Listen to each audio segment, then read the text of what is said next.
So today we're going to be looking at Excel from a sort of introductory perspective, but it's actually part of an overall series that we have. We have a three-part series that we're going to be doing basics of Excel, intermediate, and advanced. And just to let you know, when as part of this webinar, we had lots of feedback and questions. So that's definitely lots of interest in this particular topic out there with everyone. So, but unfortunately, Excel is a huge topic and it's impossible to cover all the details in just one webinar. And this is why we're going to be doing it in a three-part series over the next few months. So like I said, any questions we might not be able to handle today, do keep them in the box and we'll be able to possibly apply them to future webinars. So let's jump into it. Because this is the intro, let's talk about what exactly is Excel. I'm sure you've heard of it, but basically it's an electronic spreadsheet program. And at its core, it's basically used to store, organize, and manipulate data. Now, this data can be text, it could be numbers, and it could be formulas. And this data goes into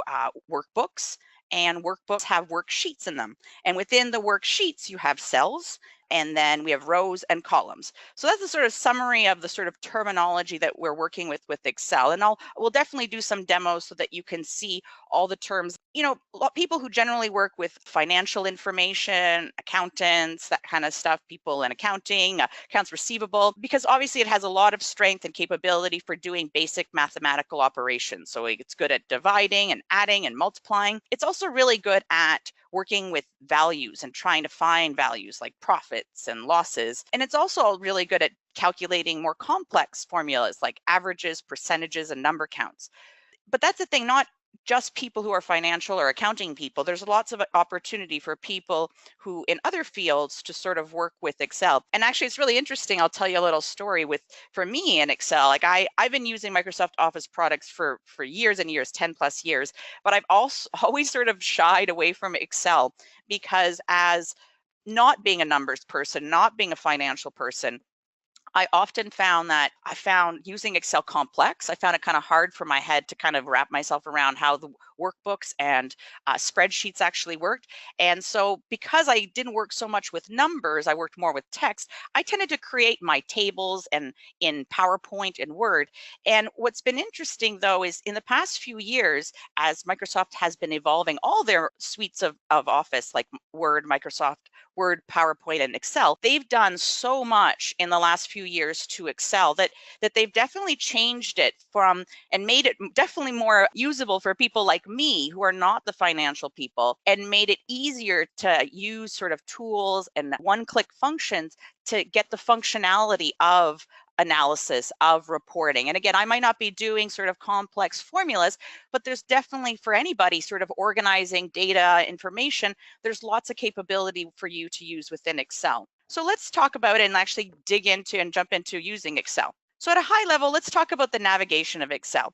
So like all other current, and just as a context here, I'm going to be using Excel 2016. And like I said, the reason for that is because it's the most recent one. It's one I have on my laptop, but it's also the one that I find Microsoft has definitely upped the game in terms of functionality for people who are not financial or numbers people. I find in previous, and we will be talking about a lot of some of the functionality that has existed over the last few versions. But like I said, this last iteration of the product definitely has made it, and you'll see as we jump to it, really easy click in terms of one-click solutions, and also made it very familiar from a navigation perspective across all their products. So as you see, if you work with Word or you work with PowerPoint, you'll see that very similar type of approach. You have tabs along the top, then you have each tab has a corresponding ribbon with a whole bunch of buttons and functionalities within that ribbon area. You also have a quick access drop-down menu that has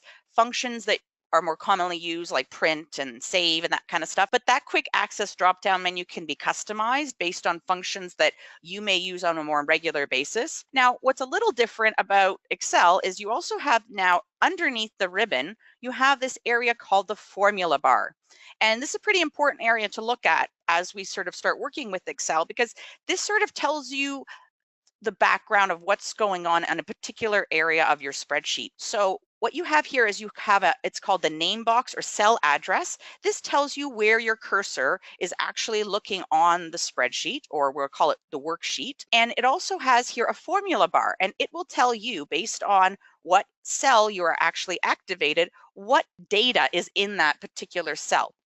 And as I mentioned, this is the whole document that you save is called a workbook. And within a workbook, you can have many worksheets. So when you create a new workbook, it generally just defaults and will give you one new worksheet, but you can easily add the plus button and add additional worksheets. And like I said, there's a whole level of complexity in future editions that, and as you get in more into the intermediate and advanced uses of Excel, that you can link these worksheets together, you can populate data across these worksheets, you can pull data from one worksheet into another, lots of functionality there. And then we're going to talk about adding data. So there's many different ways that we can add data into Excel. We can actually type data in, typical just using your keyboard. We can copy and paste data from other locations, other workbooks or worksheets, from a table in Word or other documents. And you can also import it from other sources. And what you see here is a bit of a screenshot of some of the options that are available. You can pull data from other files and other workbooks. If you have your Excel connected to particular databases in the back end, you can pull data from there. Potentially, you might have some online or cloud services that Excel can be connected to. So there's lots of opportunity here. Again, this is more when we're dealing with large data sources potentially. You might have like customer lists potentially in a database, and you might have to pull all of that into Excel. Obviously, you want to do that and not actually type out all your customer addresses and that kind of stuff. So let's actually jump into Excel, and I'll show you a little bit of a walkthrough of the navigation like I just mentioned, and we'll talk a little bit about adding the data. So I'm just going to pull up my basic getting started. So as I mentioned here, there's the two worksheets, and I'm going to just add a new one to get started. I'm going to just move my little area here for my webinar out of the way. Okay, so as I mentioned, this was our quick access drop-down menu, and the toolbar here has options for saving, opening, printing. But like I said, this can be all customized under more commands. And again, this is very similar to what you would see in Word, PowerPoint, and any other 2016 Office product. At the top, we have our tabs. So this one takes us to the back under File, but we have our tabs. And if I click on each of the tabs, you'll see the ribbons down below. And each of these ribbon areas have a bunch of corresponding buttons or tools or abilities, depending on which tab that you're actually clicking on. And as I mentioned here, this is your sort of cell name of your cell. So this tells me where my cursor is. So the way Excel is sort of set up is you have columns along the top, it's letters, and you have rows along the side, which are numbers. And then as you see, if I put my cursor in any of the locations, you'll see that the name of the cell is listed up here in the top corner. And if I was to add information to this particular cell, so say I'm going to put sales numbers, you will see that now when I go to this, it's A3 is the cell, and the data in this particular cell is sales numbers. So as I mentioned, the information in cells could be words, it could also be numbers. So I'm going to just put up here January 2018, and then I'm going to put my sales number of 20. So as I mentioned, it could be numbers, and you'll see here B3 is 20. We'll see here A3 is letters, and up here we have a date, and see that it's formatted for a particular type of date. And because Excel recognizes as soon as I typed in January 2018, it said, oh, that's a date, and it formatted it a certain way. And we'll show you a little later that there's ways that you can go in and customize all your cells for your data so that you don't have to sit here and that you can actually just type in January or February, any of the months in a particular way, any way you want, and it will always format exactly the same way so that your data across your spreadsheet worksheet is always consistent. So I'm going to apologize in advance. I keep calling it spreadsheets because it's always been spreadsheets to me, but they are worksheets. To me, they're one and the same, so I apologize in advance if I mention that and if you're getting a little confused, that they are basically the same thing. So we have, as I mentioned, there's columns, there's rows, and let's jump over to actually adding our data. So this one's going to be tough. I'm going to go over here to some data that I've already entered. So you'll see here, I have entered some sales data. I have entered the months of the year as well. And I have a column here or a row ready to go in order for us to calculate totals of profit. And I also have a column here at the end for us to calculate the totals in terms of total number of sales and total number of overhead costs. And then we could potentially handle the averages as well. I just want to make sure, okay, yeah, it's adding data. Okay, great. So let me just go here before we start doing formulas, which is my favorite part about Excel. Let's just make sure that you also know how you can also add in your data. Let's just jump right into formulas because that's honestly my favorite part about Excel. So it all starts with the equal sign. That is the pinnacle of all formulas within Excel. And once you do the equal sign, you basically tell Excel, I want to do a formula. Now, you can type these formulas manually, or as I mentioned before, part of the reason I never used Excel in the past is because a lot of it was very manual, but now they have all these great functionalities to help you build your formulas. Now, the one thing I'm going to mention, I'll show you, is the one confusing element is there's actually multiple ways to do exactly the same thing. So that was the one element about Excel that hey, I love the fact that they've made it easier, but as you kind of go through, you will find there'll be areas that's like, wait a minute, isn't this the same place to do this and that? So you'll find that but you'll see that also across all Microsoft Office. Like in Word, if you right click in the drop down menu, there'll be options to copy paste as well as up on the top. So I get it, but you'll see, I'll show you here what I'm talking about when we actually go into the spreadsheet. So here are some options. So I want to total all our sales numbers across here. So let's start by telling Excel that I want to do a formula. So I'm going to type in the equal sign. Great. So I'm telling them I want to do a formula. What do I want to do? Well, I want to add all these together. So I'm going to type in sum. So what you'll see is as you start typing in whatever you think your formula needs to be, Excel will try to find similar ones that they already have within Excel. Excel has over 400 different formulas embedded within it that can help you. So there's ones that are obviously more simple, like adding and dividing and multiplying and subtraction, but it can go up to very complex sort of engineering, mathematical type of equations. So once I've typed it in, now I can put my bracket and say, okay, I want to add. Now here's where it gets interesting. If you've never used Excel before, you would think that if you were going to calculate something, you would be typing in 12 plus 12. So basically, I'm typing in these rows and I'm going to add them all together, which is good in theory, and that should give you a total. But the problem with that is that if you ever change any of these numbers, then this will not change because it's the actual data. So you see, if I actually click in it and I go up here to the formula bar, I know that even though it's totaled it to 24, the actual formula of the data in this cell is 12 plus 12. Now, so that's the problem if you actually do it manual. This is why using formulas with cell calculations. So you're telling Excel, do this calculation with the cell. Don't worry about the actual data in the cell, just do the calculation, the formula with the cell. And that gives you the flexibility to change the data and hence you not have to change the formula every single time. So let me show you how that works. So I'm going to type in equals and sum, and I'm going to add a bracket. Now I could type in, so this particular cell here is B4, so I could type in B4. So you'll see as I typed in B4, it is now highlighted this one in blue. So I'm going to type in plus, plus, and then I'm going to, what is the one beside it? C4, C4, and I'm going to do plus. So I could keep doing that. You got to get the point over and over and over again. Now that would take a whole lot of time, especially if you had like a gigantic worksheet with lots of columns and stuff. So this is where Excel's made it much, much easier for you. So I could do the same thing, equal sum bracket, and I could just drag across. And then I can close the parentheses or I could just press enter and great. And you'll see that the total is there, 231. But when I put my cursor on it, on the cell, you'll see that the actual formula is sum B4 all the way to M4, and that's your total there. Pretty cool. Now, what I was saying about the fact that there's multiple ways to do this and where it gets a little bit confusing is sums, averages. There's certain formulas are the most used across all spreadsheets. And obviously Microsoft has done lots of studies to figure out what are the most commonly used functions.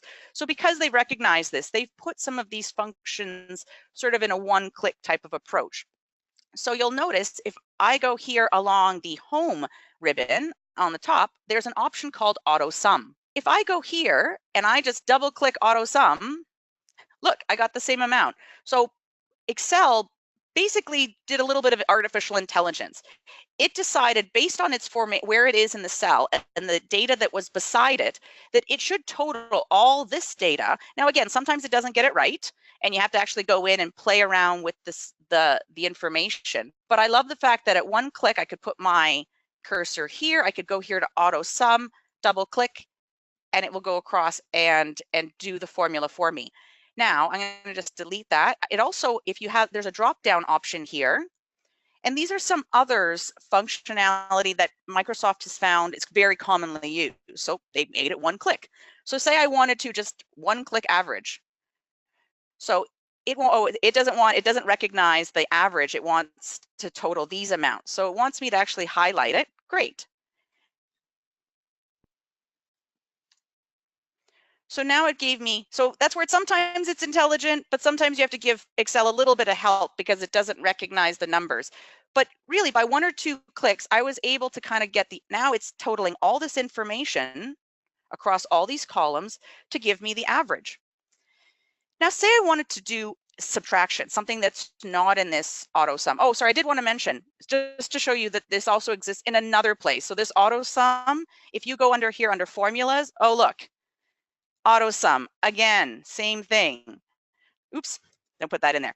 So I think it's fascinating that it's literally in 3 different places. But again, I like the fact that, if you don't forget where it is in one place, you could easily find it in another location. And I also want to mention while we're here, in this particular tab of formulas, this is where you'll find, as I mentioned, the 400 plus formulas that Microsoft has added to Excel. So you'll see recently used. So if there's things that you commonly use, they're great. They're easily one click. And then basically they have them sort of divided based on functionality. You have text related ones, math and trigonometry, reference related ones, time and date sort of functionality. So lots of different formulas here as well. But again, like I was saying, the auto sum. Now the problem is we don't have subtraction. So we're going to have to actually do this formula on our own. So to do this though, and save ourselves some time, we can create the formula once and then copy it across. And that's one thing I really love about Excel is, now again, sometimes the intelligence isn't right on, but generally I'd say 90% of the time it's quite on top of it. So let's get started with this equation. I want to do sales minus overhead to give me my profit. So like in any time to tell Excel, let's throw a formula, I'm going to do equal sign. Now, in this case, I want to subtract. So I could do subtract, or what I could do as well is I could take this number, B4, and I'm going to minus, and I'm going to press the next cell underneath, and you'll see B4 minus B5 equals 7. Great. So now I have my formula. You'll see when I go on the cell, there is my formula up here as well. Now, I could sit here and do it again and again and again and again all the way across. But what I love the fact is that you can copy the actual formula, not the actual data. So when I right click on here, I can copy. And if I go over here, I can choose to paste the value or I can paste the formula. Super cool. Now watch, if I grab the edge of this cell and move it across, Excel will copy that same formula all the way across all those columns.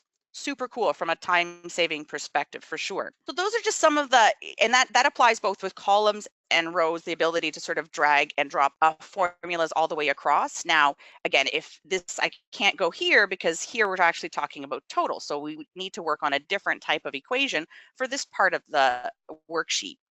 All right, so let's jump back into the presentation here.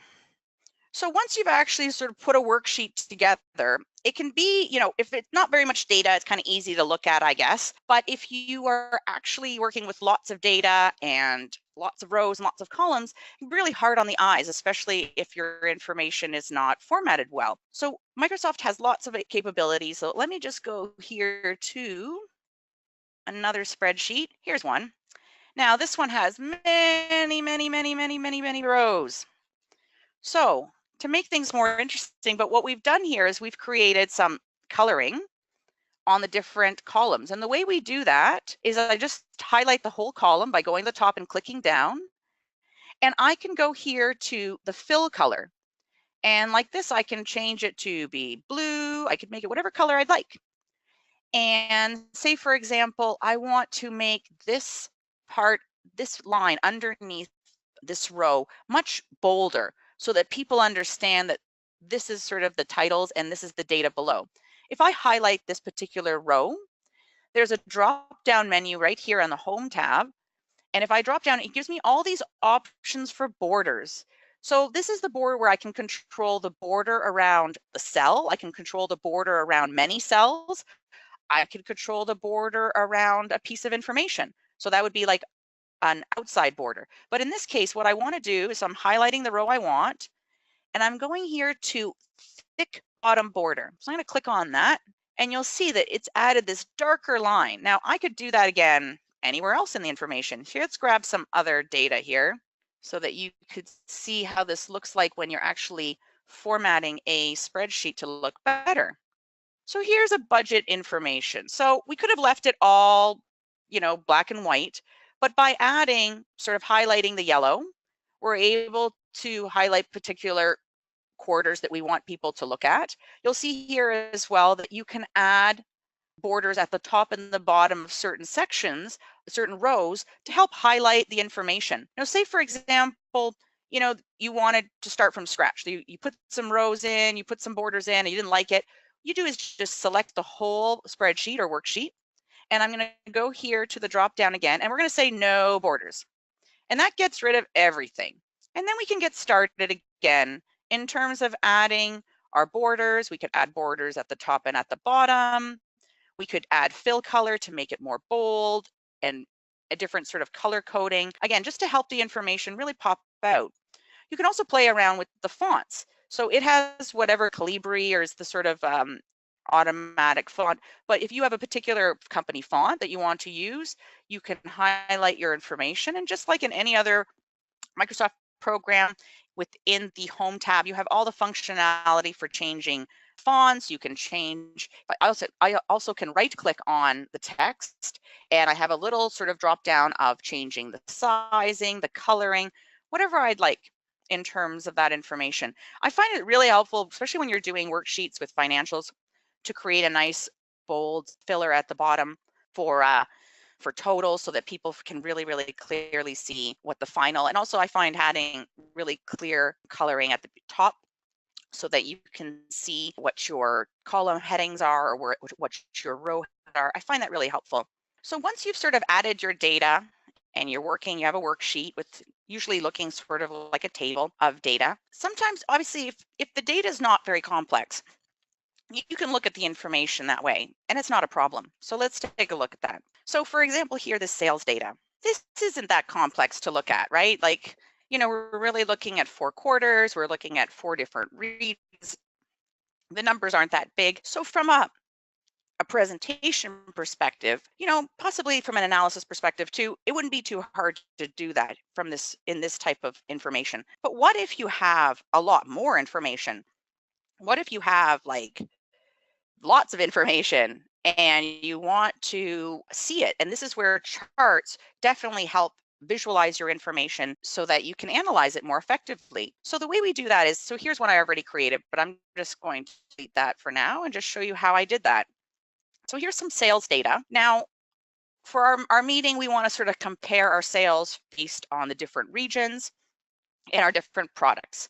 Now, when you're creating a chart, you can decide and you can tell Excel what values, which rows and columns you want to include in the chart. It doesn't necessarily have to be everything. So I'm going to get started because I don't find it valuable to add the totals into the chart, because we're doing, for this example, we're doing a comparison analysis. So the totals aren't really going to help us in this instance. We really want to look at products and regions. So I'm just going to go here and I'm going to highlight the products and the regions. And then I'm going to go along the top to insert. And then we have the option here of all these charts. There's a whole sort of area. Now, a great addition to, again, 2016 is, in the past, this always existed. You could always go in here and pick a chart, and there's different drop-down menus. There's bar chart, column charts, bar charts, pie charts, whatever you'd like. But feature with 2016 is now PowerPoint has, or sorry, Excel has this recommended charts. I love this because one of the most commonly asked questions people ask is, what chart? Because there's so many different charts. What chart should I use to best show my data? So the fact that it has some intelligence, it will kind of look at your data and just, you know what, as much as you might like pie charts, that's probably not the best way to display this type of data in a pie chart. Probably a bar chart is a more effective, or a column chart or stacked bar is the best way to show it. So I'm going to decide, you know what, this is going to give us a better sense of units for the product. So I'm going to go with that one. Great. And I love the fact one click and Excel has generated a beautiful chart for me. Now I can go in and do some customizing. Now, when I actually have my chart selected, you'll notice that a little tab appears up here at the top called Chart Tools. Very similar, again, like Word, PowerPoint, similar functionality. So, but you see it disappears when I'm not on the chart. So if I select the chart, it comes back again. And what it tells me is I have two tabs here that are specifically for helping me format my chart. So there's Design. So change the color scheme. So say I don't like this color, oops, I can change the actual colors and make it all one color or multicolored. They also have some just stylistic formatting. Say you want it to be sort of, this has like a grayed background, some shadowing. This one has a more 3D beveled effect. This one has a sort of graded shade. So we have some functionality to add some, different look or style to your particular chart. You can also play around with formatting. So I can go in here and select each particular bar and actually change the color manually. So say I have a color shade for my brand, I can go in and enter those colors and make sure that my chart matches my branding colors. I can go in also and change say I want to change the title to sales data. I can also make decisions about how big or small, say that I'm finding this a little bit too small to read. So I want to make this a little bit bigger. Say I don't, you know what, we have the values here. I can actually move them manually so they're not on the actual bar. You get very specific, but say, you know what, we're going to look at the actual bars and we don't want to actually look at the value. So we're not getting any value from this chart at the bottom. So I'm just going to delete it because it's taking up space.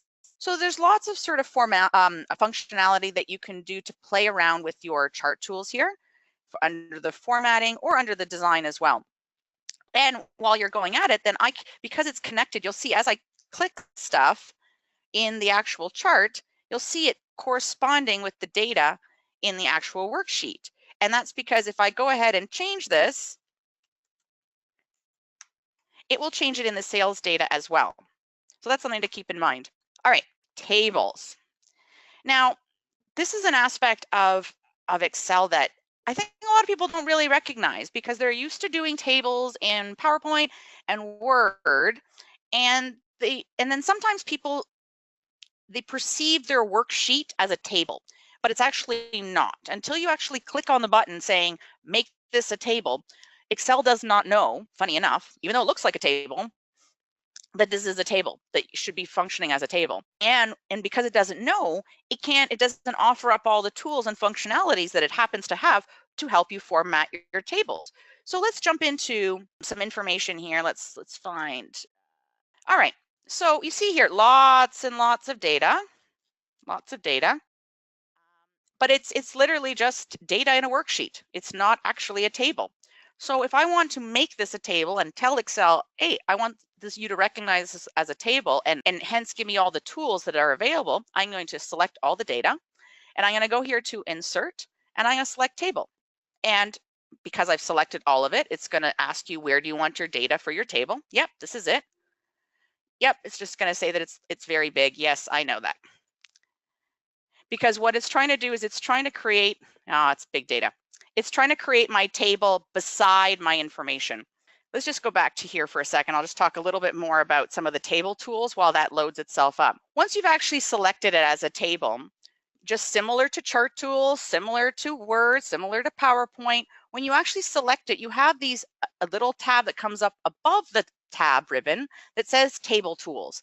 And that generates these new tabs that exist for designing and formatting. And you'll see this looks very familiar to Word, to PowerPoint, in terms of helping you one-click format your table in terms of adding banded rows, adding, you can see you can make the header row, one click, different sort of color. You can make the last column, the first column, lots of stuff like that. Oh, here we go. It's finally caught up.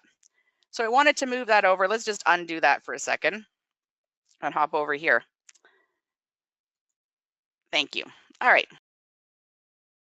I'm going to not select it. I'm just going to click here and I'm going to go to insert and I'm going to go to table. And it's going to say, okay, let's do a table. Oh, it's just doing a table top. Okay. All the data. Here, I need something a bit smaller. Sorry, guys. Let's go here. Table, insert. Yes, thank you. Hallelujah. So now you see here, it automatically, because it recognized it as a table, made some decisions for you. It decided, okay, I'm going to do some formatting, but you can go and change that. You can change the colors. You can even put a whole new style. Maybe you don't like these colors. Maybe you want your own colors. You can go in and do that. I love the fact that at one click, it can kind of go in and you can decide, I want the first column to be bolded so it's easier to see. I love the fact that it's, and one click I can kind of make some decisions on how the information looks and feels. And especially then if you're copying and pasting this into like another presentation like PowerPoint, I love the fact you can do all that formatting here without having to do that formatting again in another program and application. So let's talk a little bit about viewing worksheets, because again, when you're dealing with a small amount of information, not a big deal.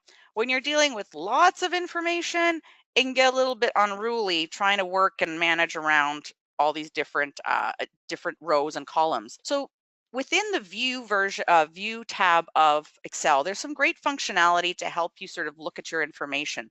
So let's take a look about the freezing area. So here's my gigantico list of data.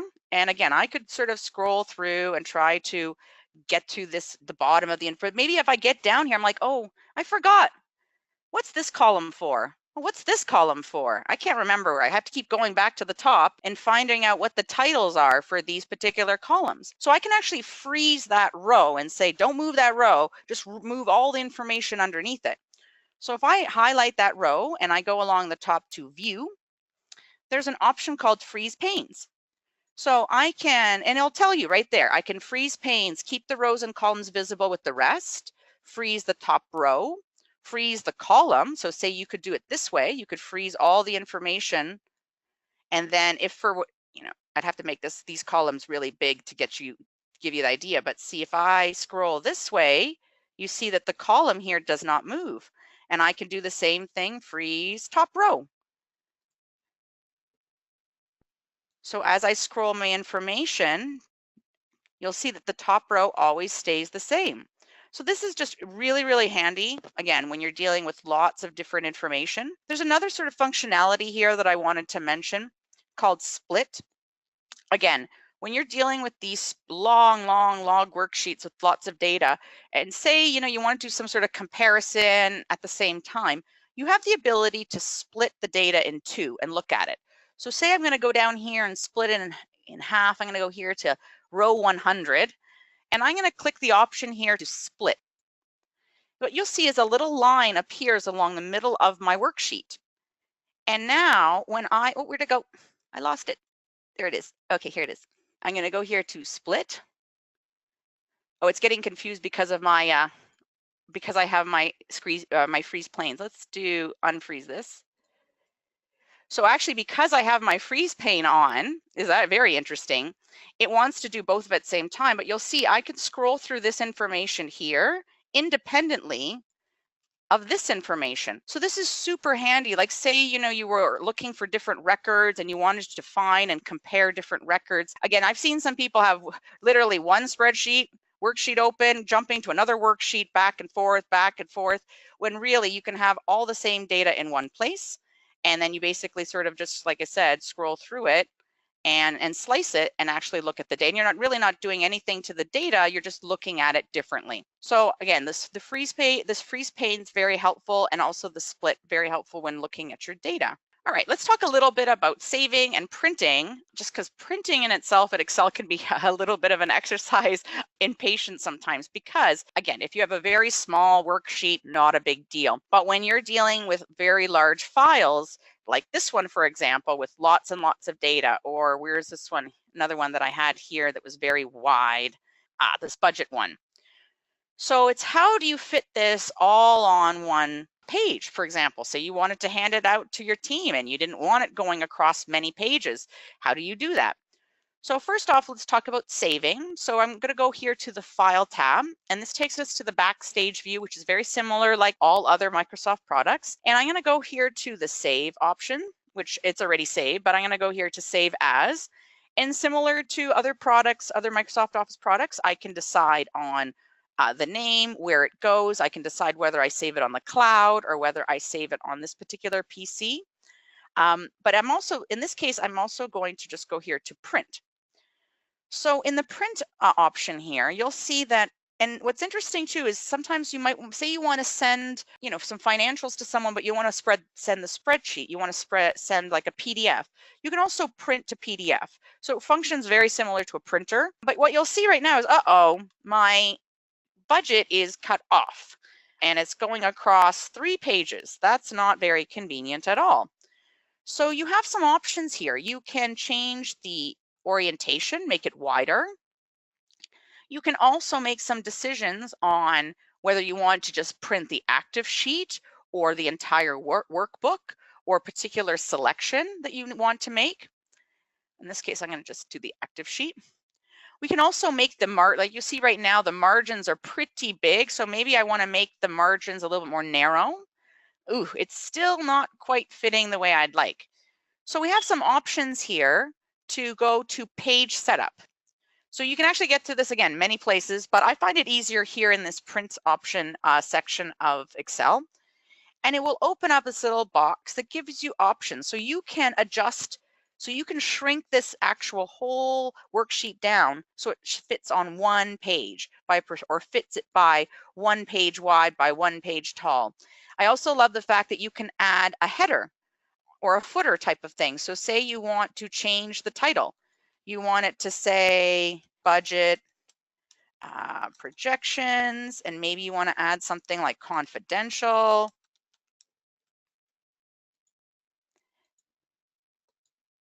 I love the fact that so now it's shrunk down my whole little budget sheet onto one page, and it's added in my header and my footer. So I don't have to go and do anything else anywhere else. It's all done here.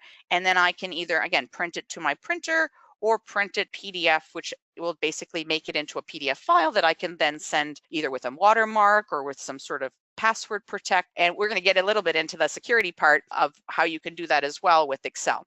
So sharing and security. So there's 2 different aspects in terms of security and passwords within Excel. You have the ability to share the workbook with other people and put passwords on it. So if that's the case, that would mean that if, say you were saving it in a network drive somewhere with other people, you can add a password to open it. So that's an overall security. So say you just want control over who opens your entire workbook. This is how you would do it in the save option. What I also really love about Excel is the ability to control security around actual cells or worksheets. And there's two ways to kind of look at it, which is kind of interesting, and just think about sort of the applications that how this could apply. So let's look at employees. So here we're looking at some employee data. We have salaries, that's kind of confidential. Now you'll see though, when I highlight new salary, this actually has a whole calculation in here. Now, say I wanted to share this spreadsheet with a coworker and I want them to make some changes, but I don't want them to make any changes to this particular equation, because if they do, it'll just mess up this entire workbook. So I can actually lock down content, or I can lock down structure. So there's two ways. So what I'm going to do is I'm going to go along the top. All right, so under review, we have the option to protect the sheet and protect the workbook. So the worksheet is, so say for example, I want to make sure that no one changes people's salaries, like go into your friend's salaries and make some changes. So I can go here to this particular column, select the whole thing and click protect sheet. And I can add a password here. And what that will do is that will protect the whole sheet, but I can make some decisions. So I can say, whatever, I'm just going to PW so I don't forget that. Don't forget your password. Very hard to get it back. Note to self. Okay, so PW is my password so I don't forget. You're basically protecting the whole sheet, meaning they can look at it, but they can't change anything. But then from there you can make some tweaks and say, okay, you can select lock cells. Maybe you don't want them. Maybe you want them to select unlock cells. Maybe you want them the ability to insert information. Maybe you want them to be able to edit content. So you might want to have some decisions of what you want to allow people to do and not do. So like I said, the sheet is more like locking down the content, like you don't want people to actually change the information, versus protecting the workbook. Now, even if you highlight it, you'll see, keep others from making structural changes to your workbook, such as moving, deleting, or adding sheets. So here's how this could work. Say, for example, I wanted to share this spreadsheet with my coworkers, and we wanted to talk about hiring dates, we want to talk about years, but I didn't want people to see people's salaries. So what I want to do is I'm going to hide this column. So I'm going to right click on the column and go to hide. And I also don't want my coworkers to see everybody's new salaries. So I'm going to hide that one. Now what I'm going to do is I'm going to protect workbook, and I'm going to put a password. So now what happens is, say, because I've hidden these particular columns, they're hidden, I can click, I can look at the data, but say I'm like, hey, I know there's supposed to be a column here on salaries. I want to unhide it, but I can't because it's been password protected. So that's a sort of way that you kind of can get away with, say you had a great example, a friend of mine uses this all the time, is you spend all this time creating really complex formulas that goes to other sheets and other places, and you definitely don't want people to mess around with that. So what they do is they actually create those in certain columns and lock that all down and protect the workbook, and then people can't actually unhide that. You can also do it with the actual full worksheets. So say, for example, I had here under my employee data, I wanted to share this whole workbook with people, but I don't want them to see this particular tab. I could hide this tab. Right now, again, I'm locked out. I got to undo this. There we go. So now I have access to do this kind of stuff. So I can actually hide this particular whole workbook or worksheet, and again, then protect the workbook, PW. And by doing that, then the next person coming around might want to unhide, and you'll see everything is basically locked down. I can look at the data, but I can't actually go into those hidden areas. So again, this is a really handy feature, I find, when you're working and sharing your spreadsheet or worksheets with other people, and especially when the data per se is not confidential, but you don't want people mucking around with your data. Super handy. Oh, and let's talk a little bit about sharing before we get into some of the features of 2018, or 2016. So we have this option here in the top right to share.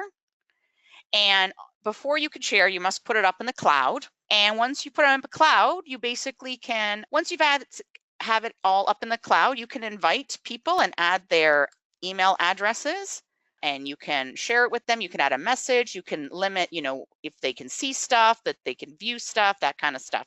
So very handy in terms of sharing information. Say you want to share a spreadsheet, but when you're in that case, you're sharing all of it.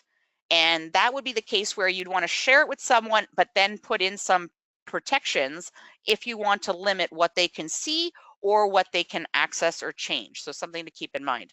All right, so before we finish off, covered lots of information. I just want to jump into a few other features that Excel 2016 has that we don't have time to go deeply into today, but I do want to mention just because they're super cool. Quick analysis tool. This has existed in previous versions, but they've definitely kind of upped the game in this most recent version. So I'm just going to quickly bring up just a spreadsheet of sorts. So basically they have exactly what it did, a quick analysis tool. Excel looks at your data. If you highlight a chunk of data, and this little new box will come up in the bottom corner called quick analysis. And when I click on it, it basically gives me options that I can do totaling. So say I wanted to do some basic totals and stuff. I want to do some formatting. I wanted to add some color charts. I wanted to add bars values to make it easier to see what the totals are. Say I wanted to just highlight those greater than a certain amount. Okay, say I want to just highlight the cells that are greater than 50. Okay, great. Wait, I've had too much stuff going on, so it's kind of hard to see.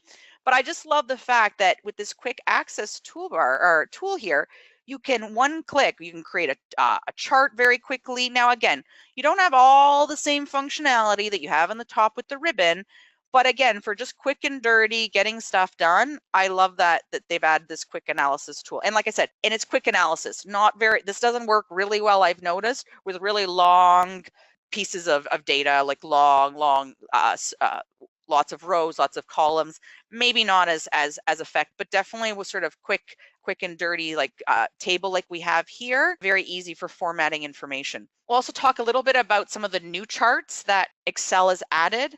So I'll just quickly show them to you here. They're super cool. So we're going to look at some of the charts here under Insert. So some of the new ones that they've added is it's called a tree map. So what a tree map does is it sort of creates say like a visual representation of your data in a sort of color box perspective. Again, depending on the type of data you have, this may or may not be effective. They've also added some new charts in terms of recommended charts. Oh, I need to pick some data first. He's confused. Okay, let's go to all charts.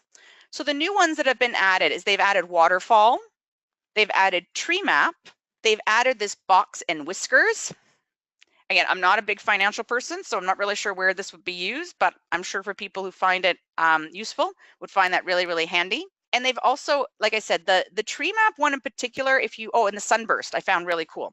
Now, again, if the type of data, you need to have the right type of data to use these types of charts, because if not, they really aren't, and that's why I really like the fact that Excel now has this recommended charts, because like I said, even though you might think the tree map's really cool, it may not work with the actual data that you are using that particular day. Let's talk about 3D power maps.